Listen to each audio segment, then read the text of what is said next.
Hey, this is Mr. MegaManFan, and if you like Homebrew Review, please subscribe to the channel and leave a like and a comment below the video and let me know what you thought of it. Thanks! We're taking a look at The Machine today from Incubate Games. Now, I'm only going to play about 10 minutes into this game for a couple of reasons.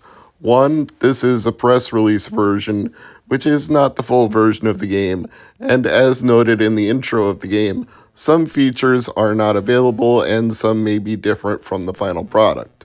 The second reason is I feel like if I play too deeply into this game, it's going to have some spoilers for people who actually want to purchase the game, which you can get through Incubate's website once it is fully assembled and ready to ship. So, for both of those reasons, I'm going to limit this playthrough to about 10 minutes, but I can attest to the fact that having played it, I can see a very good reason to want to order this game because it's the type of structured narrative that a player of Link's Awakening would appreciate. In this game, you are obviously living in a very dystopian future, one not unlike the Fallout games where humanity has been confined to certain living quarters that they cannot escape from, and the harsh realities of the real world outside of it are completely unknown to them. Now, I don't know if the protagonist in this game ever escapes from the machine because, as I said, I'm not playing that far into it and I don't want to give you spoilers, but I do know that his life in the machine is pretty miserable. First, there's this quiz that you have to take that determines the entire structure of your life. Their words, not mine. It's like a really amped up version of one of those high school career aptitude tests where they find out what vocation you're best suited for. But this one's even worse because you don't know the answers and you can either cheat to guess the answers or you can just randomly pick the answers. I suppose if you played this game more than once, you would already know what all the correct answers are, but I did not. So I guessed and I cheated and I did everything I could, and I still only got 2 out of 10. At which point, the teacher tells you, well, you're not suited for much of anything but menial work, so good luck with that. Enjoy the rest of your life. And so the downward spiral begins. Now, since I referenced Fallout earlier, I should make a note. I'm not saying there are mutants in this game, and I'm not saying that you have abilities that you can upgrade with various enhancements. I was just saying the world sucks. The world you live in sucks. The world outside could be even worse compared to the machine, but the world in this machine is pretty bad because once you leave here, you've got 2 choices. You can either become a cop or become a factory worker. You can either be the man or work for the man. Now, at first, the option that seemed to make sense for me was, well, my uncle is a cop, so he wants me to join the force. I'll join the force. I'll be the man. If I gotta be stuck in this machine, I might as well make the best of my lot in life. But this protagonist, he doesn't know the right answers, nor did I. And so when he goes to join the force, the cop asks him, have you ever been on drugs? And it gives you 2 choices. One is tell the truth, and then in parentheses say yes. And the other is lie. I'm like, well, obviously, in this dystopian future, my protagonist has used drugs to escape from the tedium of the world he lives in. Otherwise, it wouldn't say tell the truth, yes. So I answered yes, and the cop got mad at me, and he said, how dare a druggie disrespect me like that? No druggie would dare come into my sacred sanctuary for training officers and say they've used drugs. Now, tell the truth. And what am I supposed to do at that point? Like, I already told the truth, so I'm going to tell the truth again. And then he gets mad and slaps me. And he says, I dare you to say that one more time. And now I'm getting kind of pissed off. I'm like, okay, you've given me that choice twice now. Why am I going to change my answer? So I said it again, and he slaps me. And then it gives you the choice, fight back or don't. And I chose fight back, and I promptly got kicked out of the police academy. So then the downward spiral continues even further, which makes me think that that's basically the point of the machine, is to brutalize you and punish you for trying to do the right things, or even when you don't do the right things, you still get screwed anyway. Because the next thing that happened was, I don't have a job, so I can't pay the rent, so I get kicked out of the apartment I'm sharing with my roommate Toe, and I'm forced to go live in the slums. And the only choice you have when you're living in the slums is to pick up the guy's trash. His name is HUD. And if you don't pick up his trash, he's going to kick you out of his groveling hovel, his low-lying quarters in the deep recesses of the machine. So you pick up his stinky socks, and you become the errand boy for the people that are sharing this filthy hovel with you. You have to carry drugs for them. That's what I'm saying. This is a dour game. If you were looking for something that's like a bright beam of joy, a rainbow of sunshine, the machine is probably not the game for you, because even if I was making all of the right choices in every one of these scenarios, I still have a feeling that this would be a uniquely dystopian hell. But the reason I compared it to Fallout was, one, because the world sucks. Whether you're in the machine or out, it's gonna suck. I have that feeling. I'm very convinced of that. And two, you do have choices, whether or not they improve your lot in life. You can make choices. You can progress the story. Hopefully there's a happy ending somewhere along here. But that's also why I compare it to Link's Awakening, because, I mean, obviously, aside from the fact that it's on a Game Boy and it has tile-based sprites like Link's Awakening does, it's also, how do I put this? You're scrolling from screen to screen, and you're doing interactions with things on each screen. You're picking up items, you're talking to other characters. I assume at some point you're probably going to have to fight some battles with some monsters or some thugs or somebody. So it's got that interactive adventure quality where you're roaming around an environment and doing things. Now, obviously, in this early part of the game, it's a very narrative-driven game. But later on, I have a feeling you get much more free will, because the game is certainly designed in that way that makes you think you can make choices, even if it's driving you towards a downward spiral. You're choosing that downward spiral, if you get what I'm saying. I like this game just because it's something that I don't think the Game Boy saw very much of. It saw plenty of adventure games. You know, there's the Saga games, or as they were known in this country, Final Fantasy games. They got rebranded. And of course, Link's Awakening, and of course, other famous RPG series that got ports to Game Boy, and some original titles as well. But maybe not anything quite so monolithically, diametrically opposed to your very existence. This game really makes you feel like you're a cog in a machine. It's not just a figure of speech, it's what you are. You're either taking part in what the machine has designed for you to do, or you're getting ripped out of the machine and replaced by a part that works better than you. So you make your best of your lot in life with this game and try to progress. Now here's some good news and some bad news if you're planning on picking up this game. The good news is the next batch of pre-orders goes live on February 16th, so you can get in on it and get a copy. The bad news, it's going to be $59.99 for a complete in-box physical edition of the game. It's not cheap, but nothing is in this current age of struggle and uncertainty, much like the machine itself, I suppose. It's just the global conditions we're living with right now. I don't think it's an unreasonable price for an intriguing game like this. So thank you to Incubate Games for giving me a chance to review this one for all of you. I'm Mr. MegaManFan, and this has been Homebrew Review. If you decide to get it for yourself, let me know what you thought.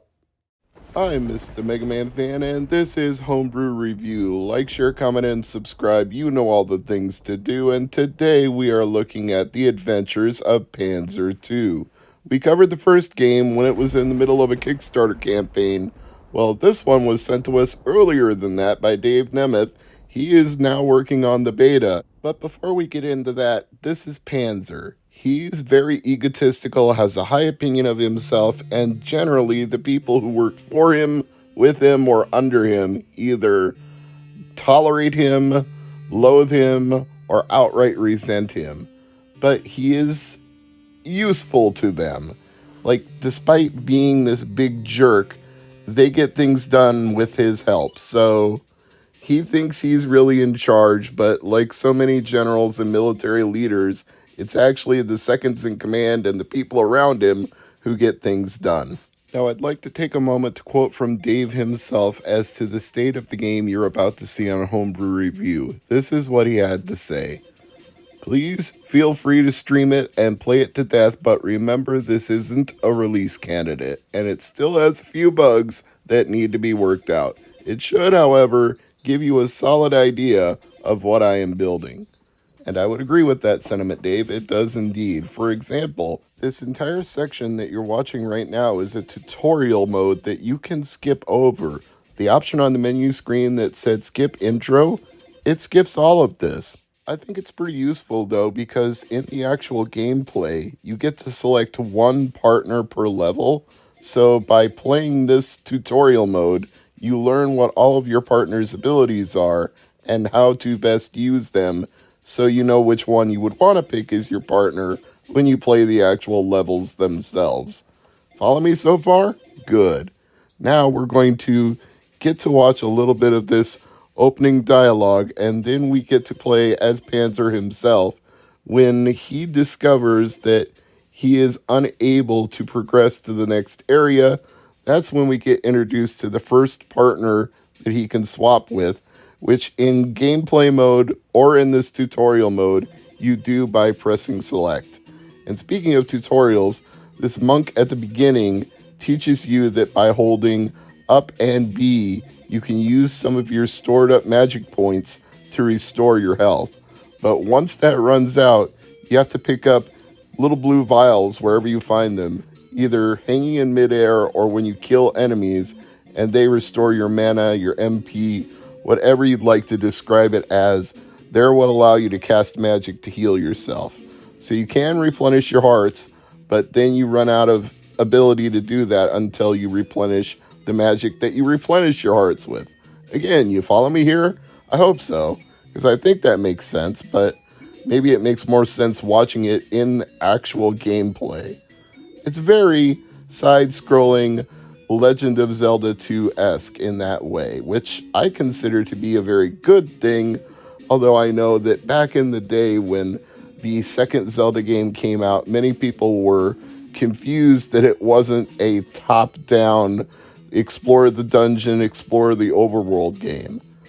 And those people can kick rocks as far as I'm concerned, because Zelda 2 still remains one of my favorite games of all time, which is why I don't think comparing Panzer 2 to Zelda 2 is really a bad thing. Now, here is the first time we find out we need a character partner with special abilities, and that's Kankaro. Panzer can't wall climb, but Kankaro can, so you swap to this partner, and then you can hit the jump button repeatedly to move up the wall, but it's not as simple as it sounds, because you don't really cling to the wall. You slide back down rather quickly. Gravity has a strong hold on you, so you really gotta mash that jump button, or else you're not clearing whatever wall you're trying to get over.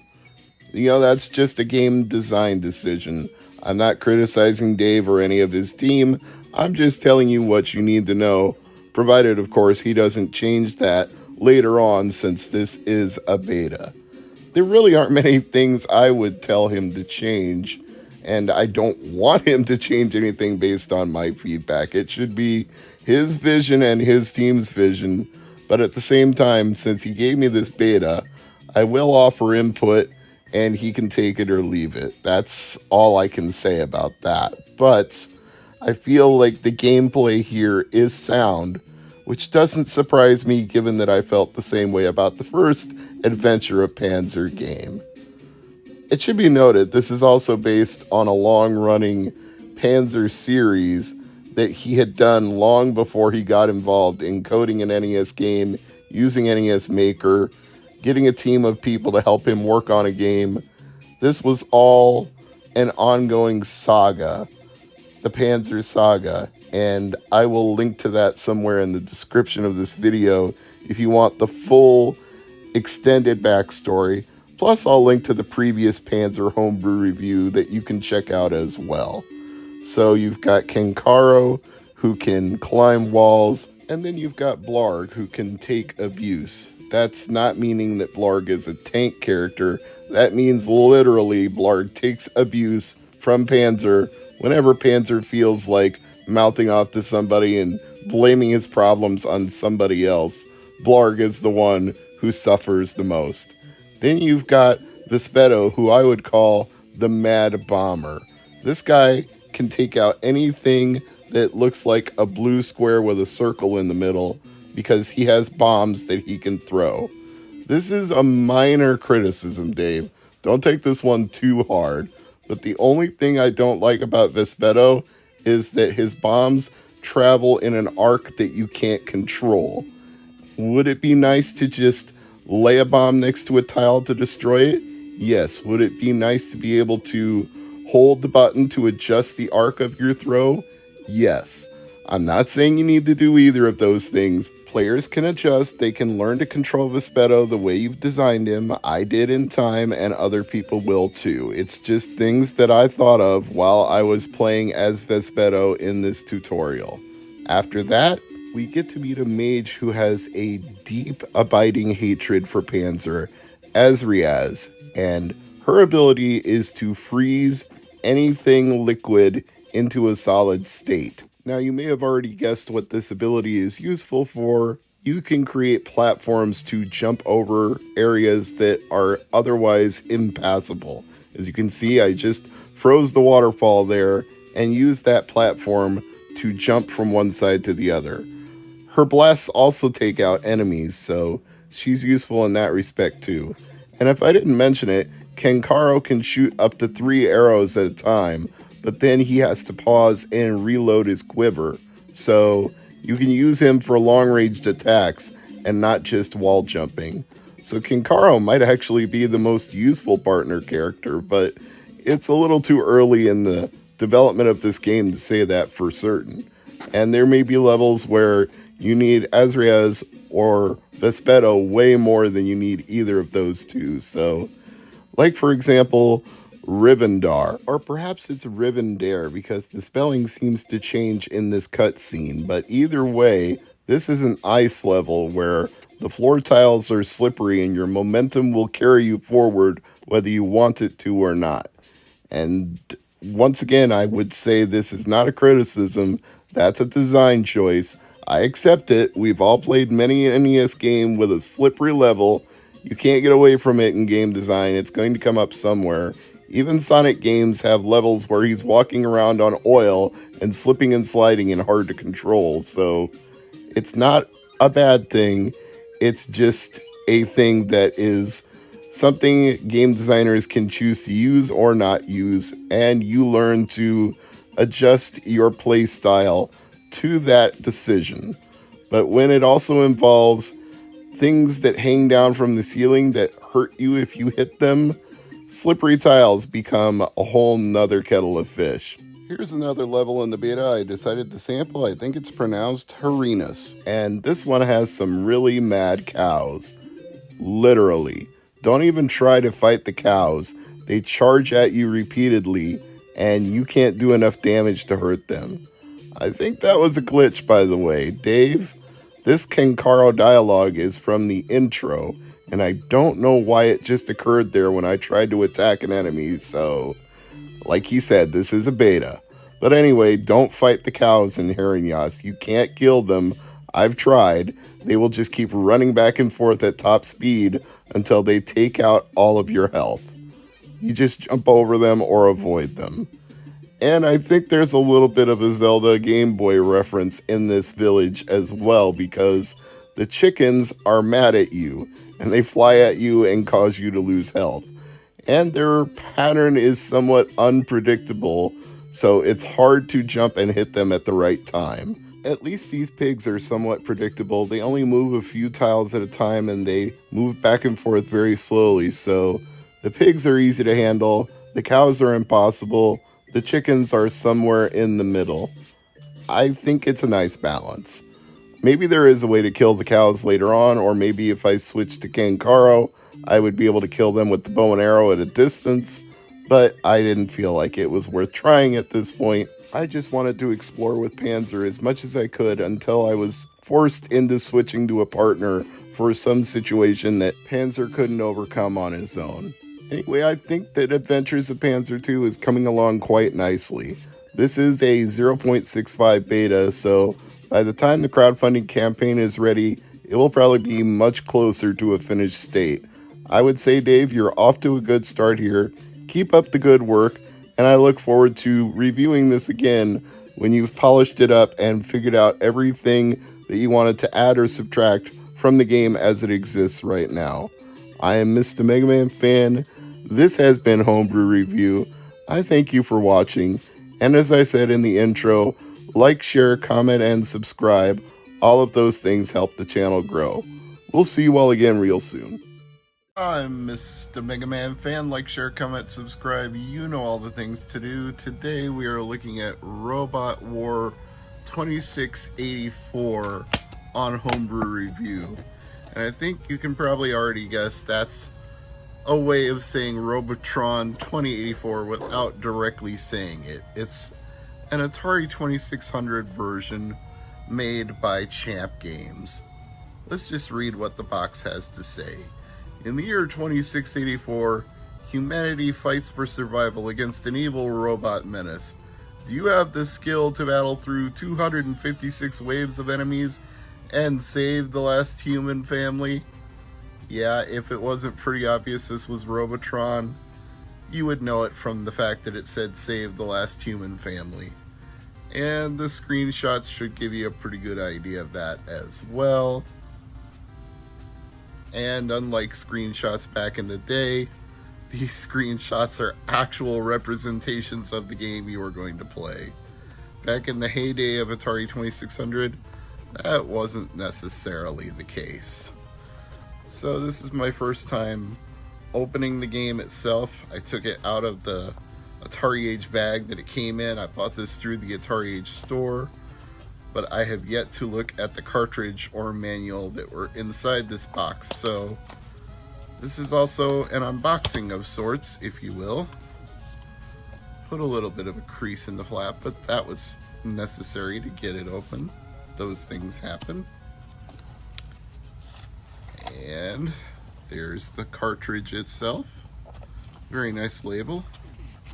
Al and the team at Atari Age do good work. Nice that it's in a tray too, so that it keeps it secure and also holds the shape of the box because there's something inside it. It's not just a loose cartridge floating around in a box. You'd be surprised how many homebrews actually come that way. More than I care to say. But yes, got a nice end label, got nice custom artwork, and there should be some instructions in here as well. Yes, actually we've got a poster as well as instructions. I forgot this one came with a poster. Let's take a look at that. Very nice. The same artwork that's used for the label is also part of the poster. Let me see if I can focus that up a little bit. There we go. They didn't have to include a poster as well, but that's a nice touch. And here's a very thick and colorful manual. Again, this is part of the quality that you pay for with an Atari Age release. They don't do black and white manuals or fold up manuals. This is a full color, stapled, fully realized manual. It's not just a square you fold out and read.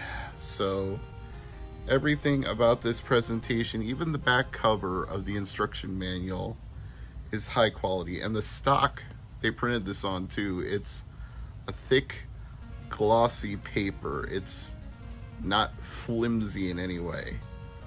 So, okay, I realize not everybody's gonna pay 40, 50, 60 bucks before shipping for a complete in-box Atari 2600 game, but if you're the kind of person who is going to pay that, then you might as well buy it from somebody like Atari Age, who does it right and gives you your money's worth. You get the quality that befits being an Atari collector in this day and age, because there are getting to be fewer and fewer of us who play and appreciate vintage Atari games. But enough jibba jabba, as Mr. T might say. Let's actually get to playing Robotron War 2684 and see how this conversion holds up compared to the arcade original or the many other ports of Robotron that you can play. I'll turn the camera around and we'll get right to it.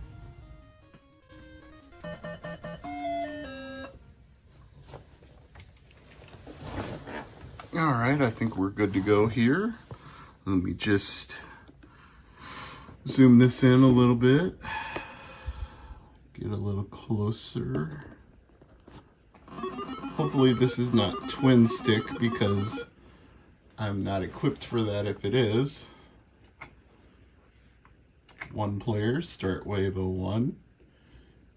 Because if you play Robotron the correct way, you fire with one stick and move with the other. But in this one, it appears you just fire in whatever direction you were moving last. Unless there is a twin stick setup that I'm not aware of. And there might very well be. But any game you can think of, like Smash TV, drew inspiration from this game. They all had to get the idea of an endless wave of enemies from somewhere. And of course the humans, if they get converted into enemies, they come after you, so you don't want that to happen.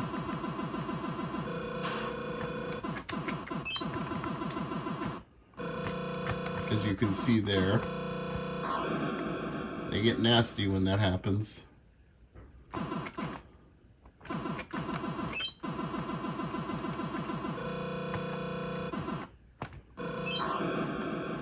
And avoiding them becomes a real pain in the butt.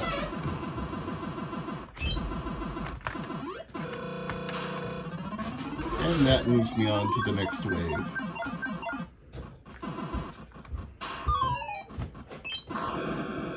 And I'm dead. So you get the gist. You have to try to save all the humans, but that is no easy feat, considering how many enemies there are on the screen at any one time. Now, if I had the save key and the Atari box, we would be voice enhanced and I would be able to save the high score, but I have neither of those things, so we just have to play it as is right now. And as you can see, that isn't even beating the default champ high scores, but given it's the first time I played this, on this version anyway, I think that's okay. I suspect it probably does have a twin stick option, because Champ Games is usually pretty good at adding stuff like that. They are one of the top, I would say, homebrew Atari game makers in terms of the quality. Oof, I got a lot of enemies coming at me all at once there. Well, that's really what Robotron is all about, right?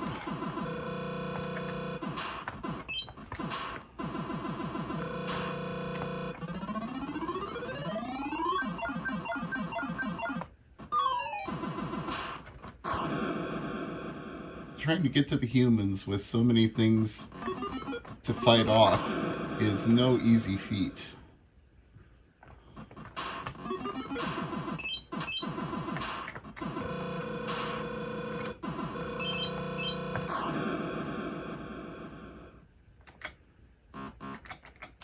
Well, slightly better than my last score, but not really that much better.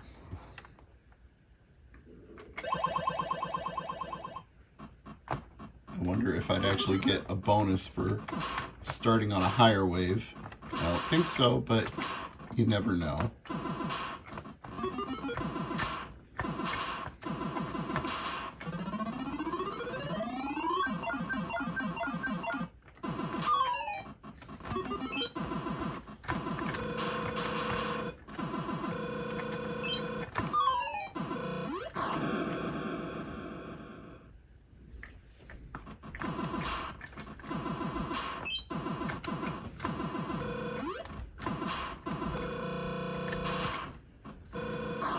Ow.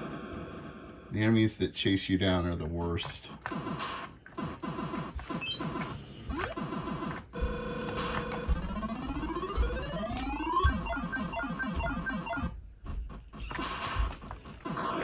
Oh!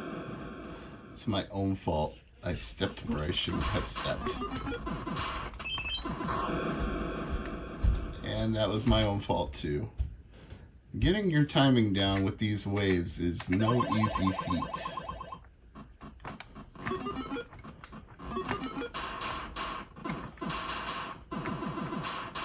At least on the first screen, they kind of take it easy on you.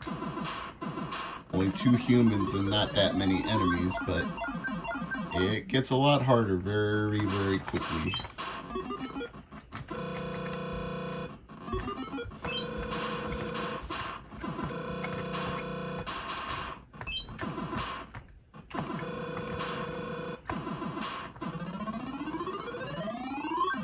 Wow, I survived 2 whole waves without dying. And I spoke too soon. I shouldn't have said anything. That's what I get for getting cocky. And then the deaths just start piling up as soon as I made the mistake of saying anything at all.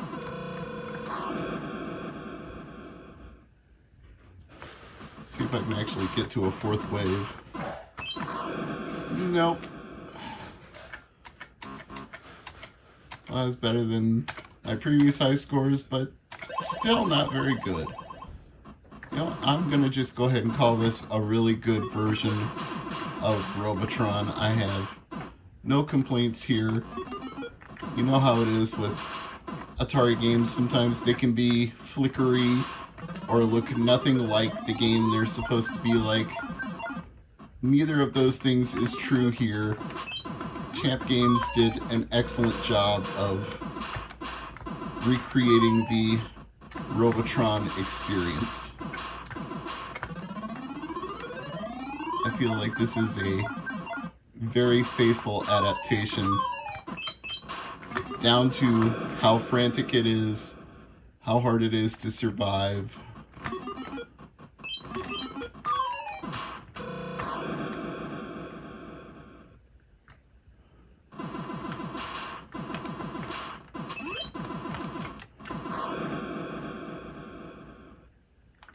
I'd like to get to a 4th wave just once.